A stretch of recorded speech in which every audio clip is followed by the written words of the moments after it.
You know what? I want to talk about this. These spirits, the wicked spirits, are getting bolder and bolder in this dispensation.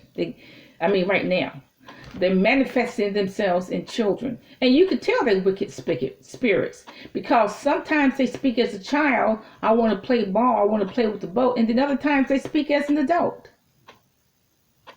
Oh yeah, I used to drive that boat. Okay, so sometimes they speak as a child and sometimes they speak as an adult.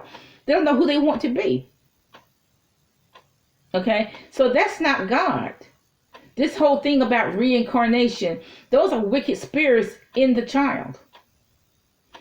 Okay, now I know there is a precedent in the Bible for reincarnation because Jesus said that John the Baptist came in the spirit and power of Elijah. He said Elijah has already come. But yet John the Baptist, when they asked John the Baptist, are you Elijah? John the Baptist said, I am not. So what does that mean? John the Baptist was John the Baptist. Elijah was Elijah. So what did Jesus say when he meant Elijah has already come? And that John the Baptist came into the spirit of power of Elijah. Jesus means exactly what he said. John the Baptist came in the spirit and power of Elijah.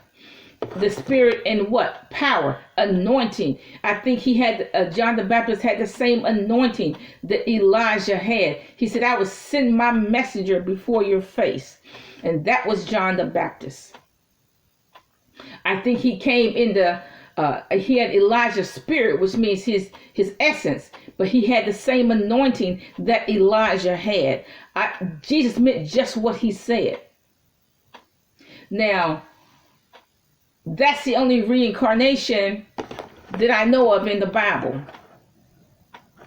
That's the only reincarnation that I know of. But see, there's no confusion there. Because John the Baptist had the same anointing that Elijah had. Now, a pastor can get that. If you ask a pastor, you get ready to die and go to heaven, just lay your hands on me and give me part of your anointing. That can happen. There is a precedent for that. Okay, a pastor can't impart some of their anointing or all of the anointing on somebody else.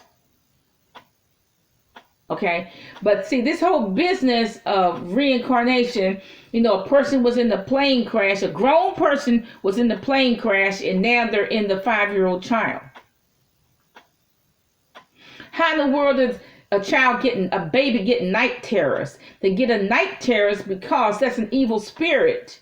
That's either that person, the person who died in the plane crash, or that evil spirit that's giving that baby night terrors. Okay, and as that child grows up, they say, well, I was in the plane crash when I was 35 years old. That is an evil spirit in that child. See, the child can't even develop their own personality. And see, we all have a spirit, a soul, and the body. We don't have someone else's spirit, soul, and body. We don't have somebody else's spirit. We have our own spirit. We have our own unique DNA. So all these spirits to say the ghost within me, that's an evil spirit. That's not God.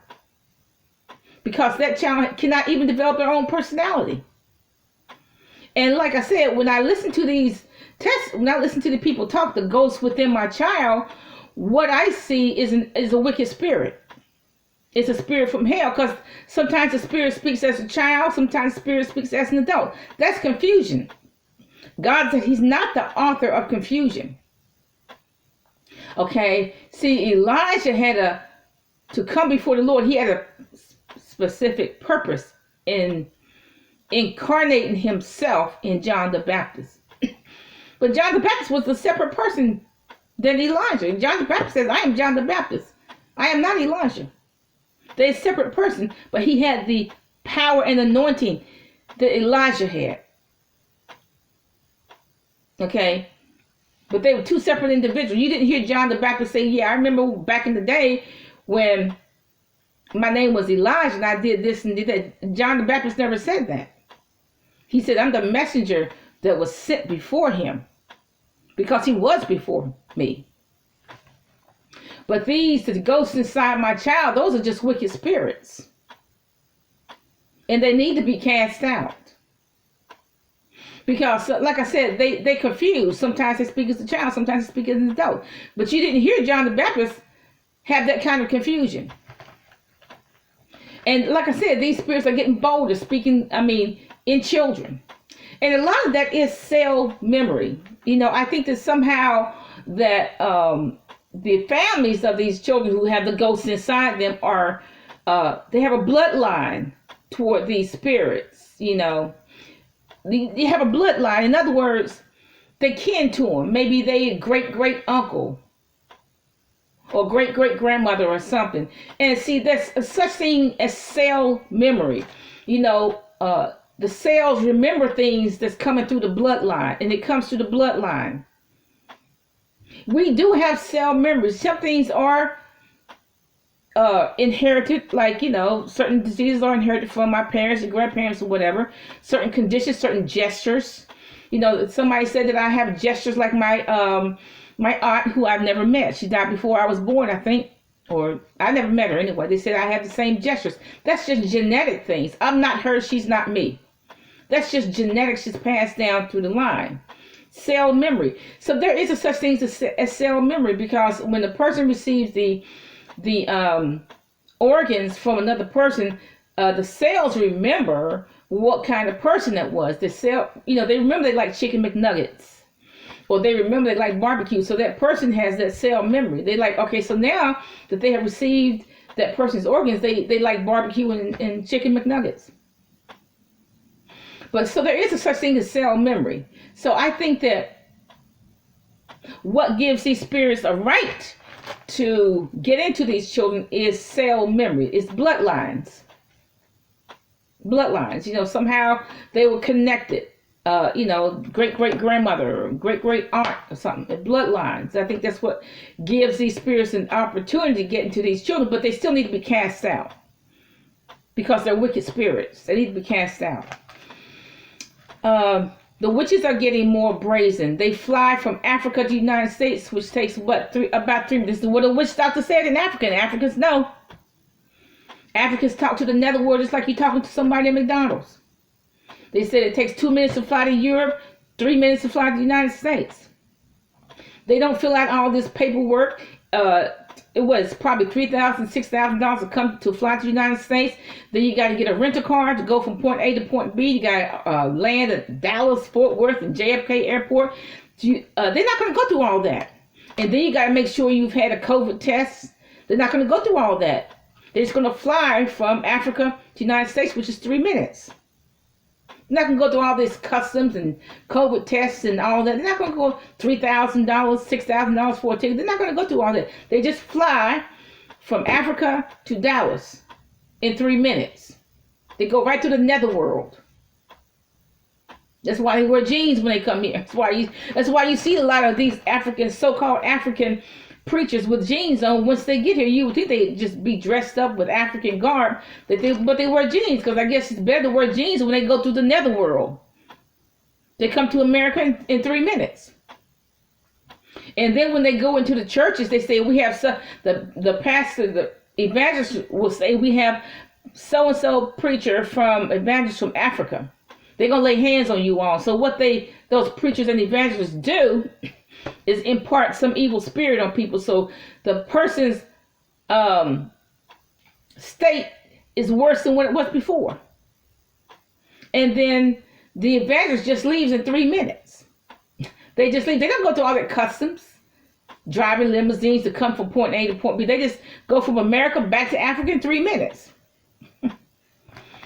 COVID testing and all that. They don't go through all that.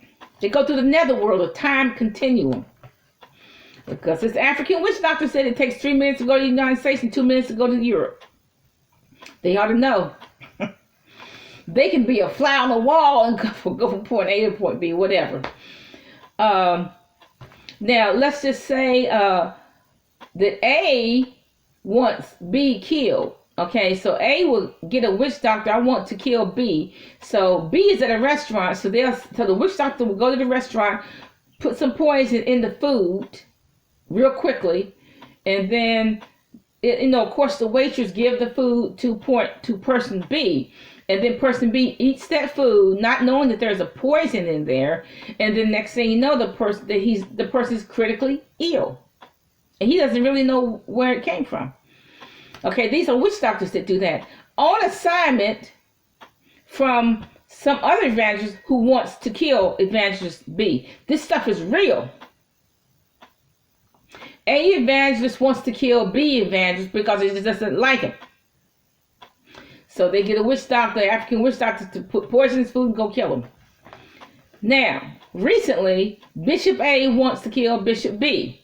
So Bishop A, who's a registered pharmacist, knows how to get poisons. He gets Bishop B wife to kill him. So she puts the poison in his drink, and when Bishop B, because you know pastors drink a lot of water when they're in the pulpit, when she puts that poison in his water, okay, so he drives in his car, and then he has a car accident. So now he's dead. So Bishop A has used the wife of Bishop B to kill Bishop B. So now Bishop B is dead. This stuff is real. Okay, so why did Bishop A want to kill Bishop B? Because he wanted to eliminate the competition. He wants to be the dominant preacher in the area. This stuff is real. These bishops are cavorting with the netherworld, with the kingdom of darkness. They're cavorting with it, having people killed, etc. And like I said, these witches are getting bolder and bolder, coming to America in 3 minutes. They're not going through customs and so on and so forth. They're not doing that. And like I said, they speaking through children now. They possessing these children, and they need to be cast out. They're getting bolder. These wicked spirits are getting bolder and bolder today.